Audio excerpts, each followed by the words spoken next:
Le tueur cannibale servait la chair de ses victimes dans les hamburgers de son restaurant. Tout a commencé en juillet 1994. En rentrant chez lui après le boulot, il remarqua qu'il n'y avait plus rien. Sa femme avait tout pris, y compris son enfant. Il découvre environ 6 mois plus tard qu'elle avait déménagé de l'autre côté de la ville avec un homme qui lui faisait vendre son corps pour de la drogue.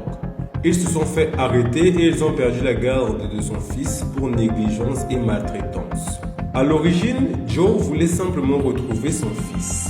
Alors il s'est rendu sous un pont de Baltimore où sa femme avait l'habitude de prendre du crack. Seulement, il ne la trouva pas, mais trouva 2 sans-abri avec qui son ex prenait de la drogue.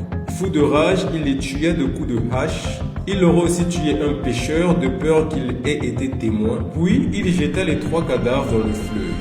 Il fut arrêté pour le meurtre de ces 2 sans-abri. Cependant, lors de son procès, il n'y avait pas assez de preuves pour pouvoir le condamner. Il fut alors libéré et repartit aussitôt à la recherche de sa femme et de son fils. À sa sortie de prison, Joe Metheny viola et tua 2 prostituées.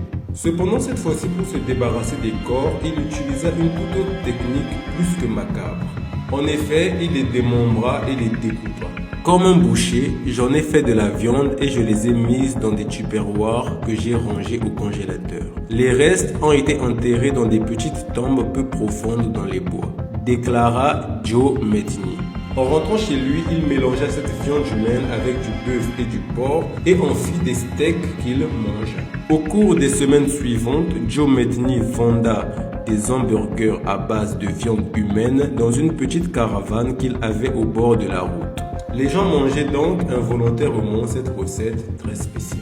Lors de son interrogatoire, il dit aux policiers que personne ne s'était jamais plaint du goût de ces hamburgers. Le corps humain a un goût très similaire au porc. Si vous le mélangez, personne ne peut faire la différence. Dès qu'il manquait de viande, Joe Metheny cherchait de nouvelles victimes parmi les sans-abri et les prostituées. Il fut finalement arrêté en 1996 après qu'une de ses victimes eut réussi à s'enfuir.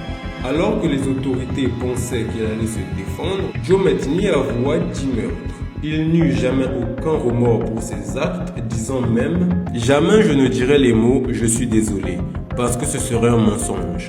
Je suis vraiment prêt à donner ma vie pour ce que j'ai fait, comme ça Dieu me jugera et m'enverra en enfer pour l'éternité. » Avant d'ajouter, la seule chose pour laquelle je me sens mal dans tout ça, c'est que je n'ai pas pu assassiner les 2 enculés que je cherchais. Il parlait bien évidemment de son ex-femme et de son copain. Like, commente et abonne-toi pour ne manquer aucune de mes prochaines vidéos.